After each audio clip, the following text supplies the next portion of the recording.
실패한 인생에게 주는 희망과 용기, 실패한 인생에게 주는 희망과 용기라는 제목으로 하나님 말씀을 증거하도록 하겠습니다. 요한복음은 21장으로 되어 있는데 실제적인 그 핵심적인 내용은 20장으로 끝납니다. 그래서 20장 마무리를 보면 끝이 나는 것 같아요. 특별히 요한복음을 기록한 목적이 요한복음 20장 31절에 나와 있습니다. 오직 이것을 기록함은 너희로 예수께서 하나님의 아들 그리스도이심을 믿게 하려 하며, 첫째는 믿음, 예수님이 하나님의 아들임을 믿음. 두 번째는 또 너희로 믿고 그 이름을 힘입어 생명을 얻게 하려 함이라. 믿음과 생명, 이 두 가지가 목적이라는 거예요. 요한복음은 다 기록된 게 아니라 꼭 필요한 거, 믿음 주기 위한 내용과 생명 풍성하기 위한 내용들만 골라서 이렇게 증거한 것이다. 그게 요한복음의 목적이다, 이렇게 말씀하고 있다는 것입니다. 그러면 요한복음 21장은 뭡니까? 별책 부록입니다. 부록의 부록.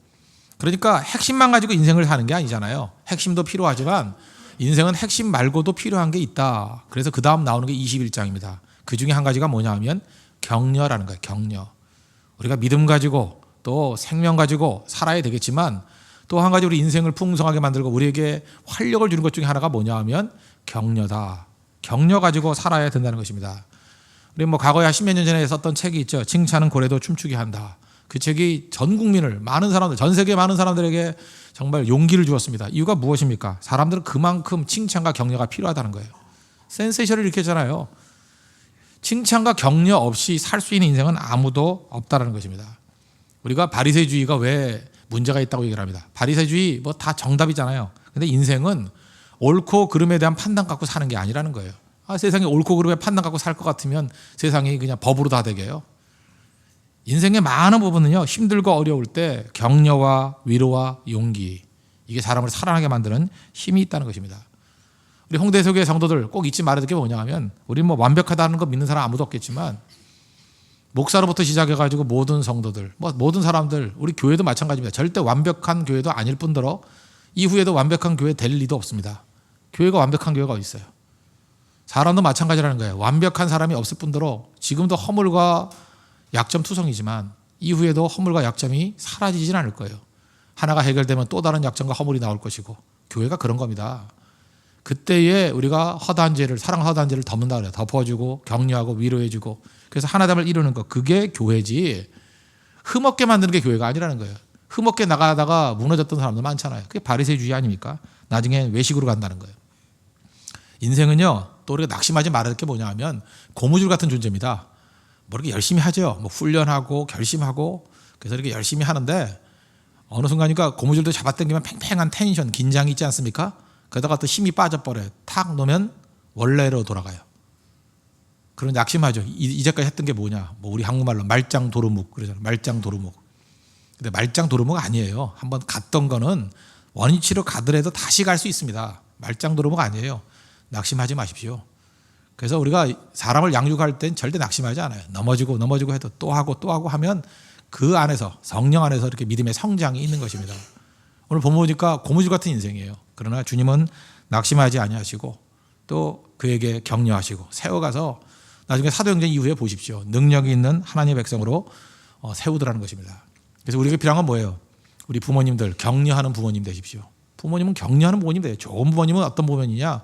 격려하는 부모님. 친구는 격려하는 친구, 격려 잘하는 친구, 좋은 친구 되십시오. 동역자는 격려 잘하는 동역자. 우리 안에 이제 격려 운동이 좀 벌어졌으면 좋겠어요. 요즘에 얼마나 매체가 좋습니까? SNS. 거기 이상한 쓰레기나 돌리지 말고 격려하십시오. 느낀 거 다 얘기해주고, 정말 오늘 인상적이었다. 너의 눈빛이 나를 살렸다. 너의 한마디가 나에게 힘이 되어줬다. 오늘 커피 사준 거 너무 고맙다. 그죠? 커피가 나의 피가 되었다. 이러면서, 그죠? 계속해서 이렇게 격려해주고 세워주는 거, 굉장히 필요하다는 것입니다.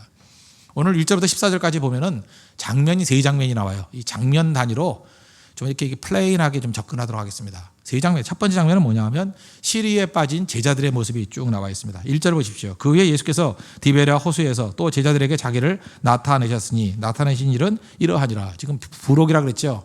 부록의 내용입니다. 디베랴 호수, 보통 갈릴리라 그러죠. 갈릴리를 티베리우스, 그래서 티베리우 황제 이름을 따서 디베랴 이렇게 부르기도 했습니다. 동의어예요. 갈릴리 호수, 디베랴 호수. 많은 추억의 장소죠. 여기서 예수님께서 많은 이적을 행하셨고 병자를 고치셨고 말씀하셨고, 또 풍랑 가운데 예수님이 무리를 걸어오신 데가 어디예요? 디베랴 바다예요. 갈릴리 호수. 그러니까 제자들의 모든 기억이 다 있는 것이 디베라고 씁니다. 거기에 예수님이 오셨다는 것입니다. 2절을 보니까 시몬 베드로와 디두모라 하는 도마, 디두모라는 건 쌍둥이라는 뜻이에요. 쌍둥이 도마, 갈릴리 가나 사람 나다나엘과 세베대의 아들들과 또 다른 제자 둘이 함께 있더니 7명 정도입니다. 최소. 3절 시몬 베드로가 나는 물고기 잡으러 가노라 하니 그들이 우리도 함께 가겠다 하고 나가서 배에 올랐으나 그날 밤에 아무것도 잡지 못하였더니 베드로 또 도마 나다나엘 그다음에 세베대 아들이니까 야고보 요한 그러니까 5명의 이름이 나오고 이름 없는 2명 최소 7명 정도가 갔다라는 것입니다. 잘 보십시오. 인간적인 생각으로 돌아갔죠. 고무줄 인생이죠. 이 사람들 십자가를 봤습니다. 부활을 체험했습니다. 근데 뭔가 빠졌잖아요. 다시 돌아가잖아요. 우리 이 인생이 그렇다는 것입니다. 영적인 거 다 체험했어요. 체험하고도 또 돌아갈 수 있는 게 인간이라는 것입니다. 이 3절을 보면 시리에 빠진 사람의 특징 4가지가 나오죠. 첫째, 누구나 과거 회귀 본능이 있다는 거예요. 누구나 그냥 돌아갑니다. 성질 나쁜 사람이요. 믿음으로 변화돼 다시 성질 나쁜 걸 돌아가요. 참 왜요? 그래서 어떤 사람은 성령도 내 성질을 못 고쳐 그러는데 다 맞진 않지만 상당히 맞는 게 있어요. 그렇죠. 이게 어떤 거 의지하고 예를 들어서 술 담배를 끊었다. 위기 순간에 돌아갈 가능성이 아주 커요. 돌아가면 다시 돌아오기도 어려운 과정이 있지만 또 금방 돌아간다고요. 인간이 그런 존재입니다. 그래서 첫 번째 안 하는 게 제일 중요해요. 근데 하여튼 이게 돌아가는 성격들이 있다는 것입니다. 두 번째 할 수 있는 건 뭐예요? 지도자가 중요하죠. 여기 리더가 누구였어요? 베드로가 물고기 잡으러 간다 그랬더니 우르르 쫓아가잖아요. 이 중에 2명, 이 도마하고 나다나엘은 어부도 아니거든요. 얘는 왜 갔는지 모르겠어요. 그죠? 이렇게 회쳐 먹는 거 얻어먹으러 갔는지 하여튼 이렇게 따라가고 그랬어요. 최소한 2명은 어부가 아니에요. 나도 간다 그러고 따라갔다고요. 군중 심리. 많은 영향력을 준다는 거죠. 그래서 리더가 긍정적이고 건설적인 사람이면 어려움이 있을 때 주변 상황을 정리합니다. 근데 혹시 리더가 비판적이고 냉소적이고 상처투성인 사람은 주변에 악영향을 끼쳐요. 다 무너뜨리게 만들어버립니다. 그래서 함부로 리더 세우는 게 아니죠. 리더가 참 중요합니다. 그러니까 여러분 리더 잘 따라다녀야 됩니다. 그죠? 리더가 좀 이상하다 그러면 약간 거리를 두는 게 중요해요. 그죠? 리더가 굉장히 중요하다고요. 리더의 어두컴컴한 건 다 영향을 준다는 것입니다. 그리고 세 번째 중요한 건데 십자가와 부활만으로는 세상을 이길 육체가 없다는 거예요. 제자들 십자가 경험했고 부활도 경험했습니다. 그런데도 불구하고 세상을 향해 나아가잖아요. 그래서인데 이제 미래 장차 우리는 알고 있으니까 뭐가 필요해요? 성령의 기름 부음. 우리 많은 사람 그렇습니다. 성경 공부도 하고요. 지식도 있고 다 있지만 성령의 기름 부음 있기 이전에는 이 모습이라고요. 다시 고무줄 인생이에요. 근데 언제 이들이 완전히 변화됐죠? 십자가를 경험하고 부활을 체험하고 그 다음에 성령의 강림, 성령의 기름 부음이 있고 난 다음에 비로소 능력 있게 쓰임 받게 되더라는 것입니다. 그래서 보세요. 4번째, 같은 3번째가 합칠 수도 있는데 성령 없는 수고는 열매도 없잖아요. 이게 참 우리 상징적인 얘기죠. 성령 없이 뛰면은 정답은 다 알고 있어요. 아무것도 잡지 못했다. 그런 얘기가 나온다는 것입니다. 이게 시리에 빠진 제자들의 모습이라는 거예요. 정리하면 회개 본능이 있고 또 지도자의 좋은 영향, 나쁜 영향 다 받는 것이고 그 다음에 십자가 부활만으로 세상을 이길 육체가 없고 성령 없이는 성령 없는 수고는 열매가 없다는 것입니다. 이게 사실 우리 모습일 수 있죠. 우리 모습, 희망을 가져야 된다면 여기서 무너질 수 없다는 거예요. 우리 지금 열심히 뛴다 그러고 열심히 한다 그래도 이렇게 시리에 빠질 수 있습니다. 이게 우리 모습이에요. 두 번째 장면입니다. 예수님이 오셔서 위로하십니다. 이게 중요한 거예요. 희망을 주십니다. 예수님이 하시는 일이 그래요. 두 번째 장면은 예수님이 나타나시니까 다 변화가 되더라는 것입니다. 4절 5절 보십시오. 날이 새어 갈 때 예수께서 바닷가에 서셨으나 제자들이 예수이신 줄 알지 못하는지라. 예수께서 이르시되 얘들아 너에게 고기가 있느냐 대답하되 없나이다. 날이 새었어요. 밤새도록 잡은 거죠. 새벽이 되었습니다. 밤새 고기 잡았는데 잡은 게 없어요. 예수님이 옆에 오셨습니다. 근데 이상한 거예요. 내가 시리와 슬픔에 사로잡혀 있으면요 옆에 계신 주님이 안 보여요. 눈이 어두워진다. 눈도 흐리게 만들어요. 시리와 슬픔은 눈도 흐리게 만들어버려요. 그래서 여러분들이 시리와 슬픔에 빠져보십시오. 그러면 분명히 내게 능력도 남아있고 친구도 남아있고 가능성도 남아있고 성령의 능력도 다 남아있고 한데 그게 눈이 흐려져서 안 보여요. 그게 나 혼자 남았다고 생각하고 아무것도 없다고 생각하고 다 무너졌다고 생각하고 눈을 가리겠다. 심지어 예수님을 못 봅니다. 예수님께서 어려울 때 바로 옆에 계시잖아요. 근데 안 보여요. 예수님 어디 계십니까? 내가 고통당할 때 예수님 어디 계십니까? 이런 소리를 하고 또 그런 책이나 쓰고 그 내용은 좋은 내용이에요. 그죠? 제목이 그거니까. 내가 고통당할 때 예수님 어디 계셨습니까? 그렇게 말하는 사람이 많다는 거예요. 그죠? 필립 얀시 책인데 그런 내용들, 그런 것들이 우리 가운데 다가오게 된다는 것입니다. 그런데 예수님은 어떤 분이에요? 실패한 인생에게 말 걸어 주시는 분이에요. 얘들아 너에게 고기가 있느냐? 말 걸어주신다고요. 그래서 여러분들이 예배에 나와야 될 이유가 뭔지 아십니까? 예수님이 시리와 실패에 빠져있는 백성들에게 말 걸어주시는 거예요. 이 설교를 통해서 말 걸어주시는 거예요. 기도를 통해서 말 걸어주시는 거예요.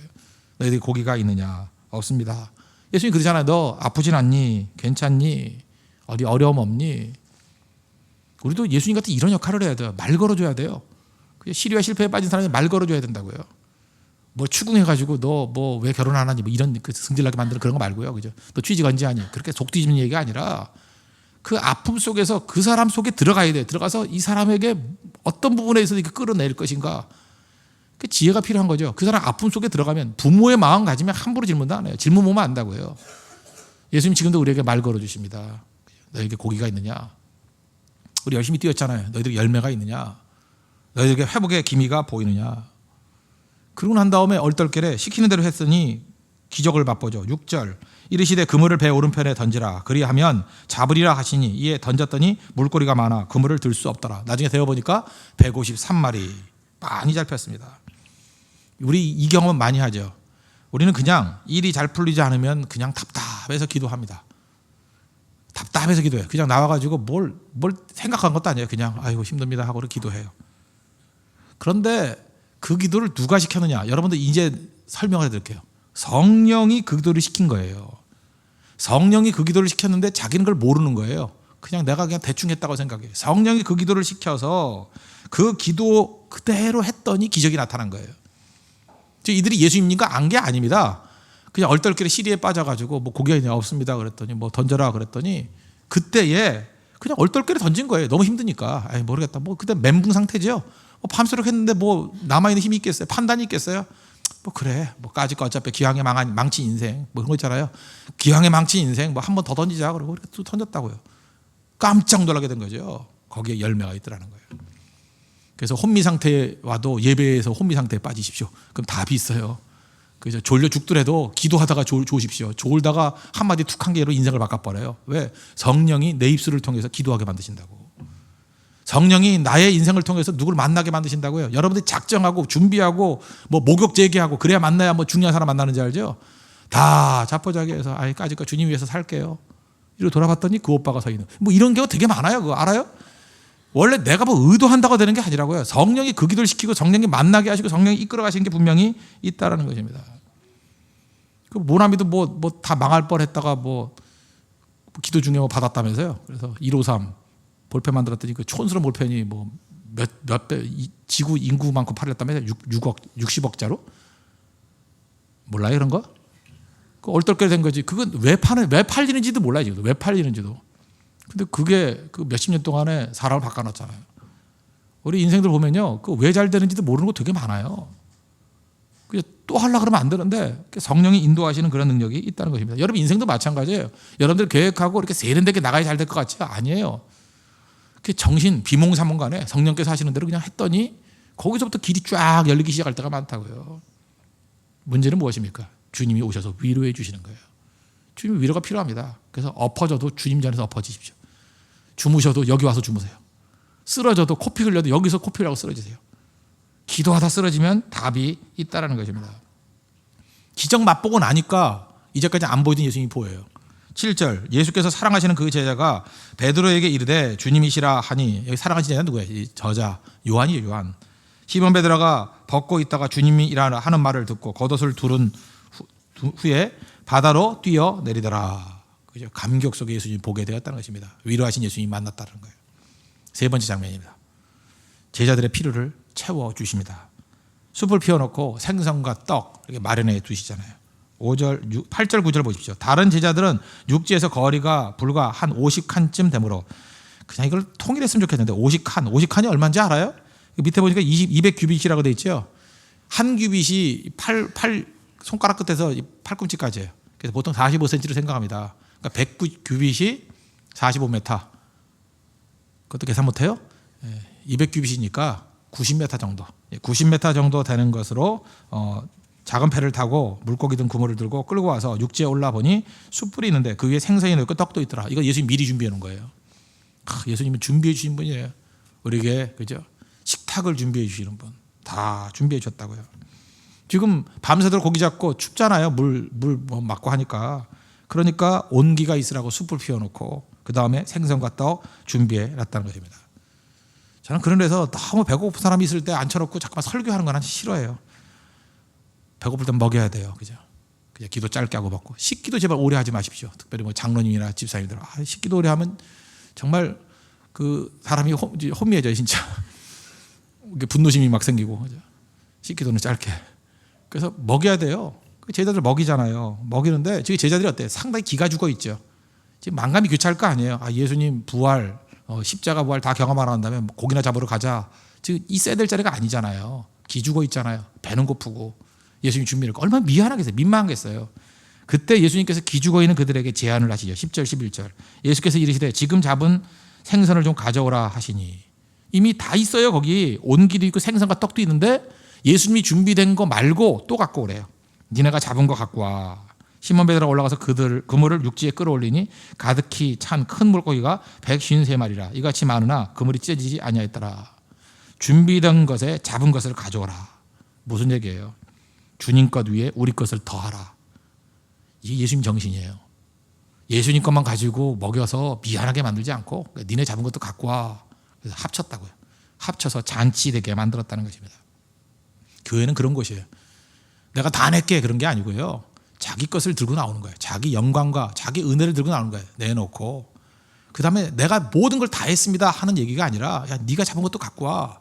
그래서 서로 갖고 온 걸 내놓고 잔치 이루는 거예요. 우리 옛날에 캠핑 갈 때 참 멋진 모습이 있었어요. 각자 이렇게 음식들 준비해가지고 다 모아놔가지고 전체가 풍성해지는 거. 그게 교회입니다. 교회는 혼자 되는 게 아니에요. 자기의 것을 내놓고 잔치하는 겁니다. 잔치.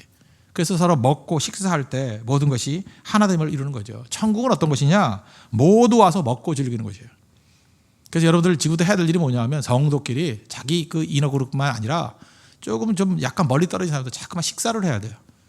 제가 볼 때 우리 교회의 가장 중요한 역할 중에 하나가 밥차인 것 같아요. 맨날 먹을 수 있다는 이게 어마어마한 능력입니다. 사실 이거보다 더 강력한 일을 하는 게 있을까 할 정도예요. 먹여주는 거. 먹으면 능력이 나타나요. 먹으면.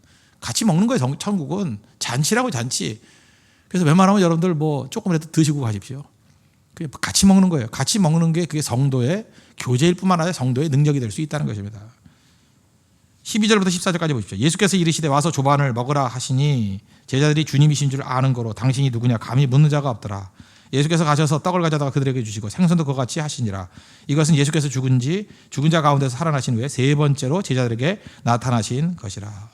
실패한 인생에 나타나서 희망과 용기를 줬습니다. 그런데 예수님이 책망하지 않죠. 지금 얼마나 부끄러운 구석이 많습니까? 묻지 않죠. 여기서 우린 예수님의 이 그 다음 모습도 나오죠. 베드로 만나는 모습도 나오잖아요. 이 격려에서 되게 중요한 게 뭐냐 하면 모르는 척 해주는 은혜가 필요하다는 것입니다. 제발 좀 모르는 척 해주십시오. 다 알고 봤다고 다 설명하고 네 입으로 말해봐 이러고 이런 거 하지 말라고요. 이미 다 알잖아요. 예수님은요 바리새인들 자기 죄를 모르는 바리새인들에게 자기가 이게 의인인지 알고 하는 바리새인에게는 이 회칠한 모습들하고 지적을 해줬지만 자타가 공인한 죄인이라는 걸 다 아는 사람 세리 창기 자기 죄인인지 알잖아요. 그들에게 죄 지적하는 거 봤어요? 현장에서 가늠하다 잡힌 여인에게 정죄하는 거 봤어요? 이미 죄 다 알고 있는데 정죄해서 뭐 할 거예요? 그거는 악한 자들이라 그러는 거예요. 아픈 자들에게 소금 뿌리는 거라고. 이미 다 알고 있잖아. 깨닫고 있잖아. 내가 죄인이라는 거. 내가 얼마나 심각한 모습이라는 거 다 알잖아요. 근데 예수님 딱 하나 묻잖아요. 너 정죄하는 사람이냐? 없습니다. 나도 안 할게. 가. 그러잖아요. 나도 안 할게. 그게 격려입니다. 격려. 우리 교회 안에 이런 모습이 있길 바랍니다. 그죠? 이게 중요한 거예요. 있지도 않은 죄도 만들어가지고 막 지적하는 사람들 있죠. 그죠? 너 그럴지도 몰라 이러고. 그게 문제죠. 그러나 진짜 중요한 건 뭐냐 하면 이미 다 알고 있는 죄인들은 덮어주는 거예요. 묻지 않는 거라고. 그게 사랑이고 그게 격려고 그게 능력이라는 것입니다. 우리 보면은요. 나도 그렇고 상대도 그렇고 상대방의 약점과 실수 보입니다. 인생 좀 살아보십시오. 그게 없는 사람이 누가 있어요. 그래서 중요한 게 뭐냐면 그것을 덮어주고 제일 중요한 게 뭐냐면 편안하게 해줘야 됩니다. 사람은요 편안해야 모여요. 그러니까 이렇게 생각해요. 옳고 그름이 아닙니다. 일단 이렇게 생각합니다. 우리 교회는 편안한 교회. 누가 가도 편안한 사람이 돼야 돼요. 이혼하고 온 사람도 오면은 편안한 마음. 깨지고 상처 있고 다 무너졌던 사람이 오더라도 편안한 교회. 실패하고 눈물을 흘리고 가슴 찢어지는 사람이 온다 할지라도 편안한 교회. 노숙자가 봐도 편안한 교회. 편안해야 돼요. 편안하지 않은 거는 반드시 거기에 문제가 있어요. 여러분 인생도 편안한 인격, 편안함을 줄 수 있는 인격이 되는 축복이 임하기를 바랍니다. 요한복음 20장까지가 핵심입니다. 인생의 핵심, 본질. 근데 인생은 핵심과 본질로만 살 수 없습니다. 부록이 필요합니다. 인생의 부록. 제일 중요한 부록이 뭐냐? 격려입니다. 격려. 격려 잘하고 따뜻함과 편안함을 줄 수 있는 믿음의 종 되기를 바랍니다. 기도하겠습니다. 이 시간에 우리 다 같이 하나님 우리에게 편안함과 따뜻함을 줄 수 있는 그런 격려하는 인생 될 수 있도록 해달라고, 예수님 격려하셨듯이 우리도 격려하고 격려받는 인생 새롭게 일어서게 해달라고 다 같이 간구하도록 하겠습니다.